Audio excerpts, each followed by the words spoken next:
મહીસાગર જિલ્લામાં પણ gas agency પર ગ્રાહકો ઉમટી રહ્યા છે। જો કે ગેસ એજન્સી માલિકે જણાવ્યું હતું કે ઘરેલું એલપીજીનો પુરવઠો કાર્યરત છે। છેલ્લા કેટલાક દિવસોથી એવી ચર્ચા ચાલી રહી છે કે ગેસ સિલિન્ડરના બુકિંગ થતું નથી, પરંતુ વાસ્તવિકતા એ છે કે સમય મર્યાદામાં ફેરફાર કરવામાં આવ્યો છે। હવે 25 દિવસ પહેલા બુકિંગ થઈ શકતું નથી। ગ્રાહકોને વિનંતી છે કે જરૂરિયાત વગર એડવાન્સમાં બુકિંગ કરાવવા માટે દોડધામ ન કરે, જેથી સિસ્ટમ પર બિનજરૂરી ભાર ન આવે।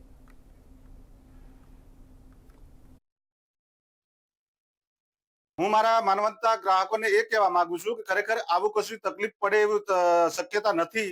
અને જેમ જેમ એમના બુકિંગ થશે તેમ એમ અમે એમને પરચી કાઢી અને કેશ મેમો કાઢી અને અમારા ડિલિવરી મેનને અમે એમના ઘેર સુધી પહોંચાડવાનો પૂરેપૂરો પ્રયત્ન કરી રહેલા છીએ। અત્યારે આપણા ગેસના બોટલના લીધે તકલીફ પડી એવું છે, લોકો એવું જણાવે છે, પણ ખરેખર એવું સમસ્યા જેવું છે જ નહીં, કેમ કે સર્વરના હિસાબે બોટલ થોડો લેટ મળે છે।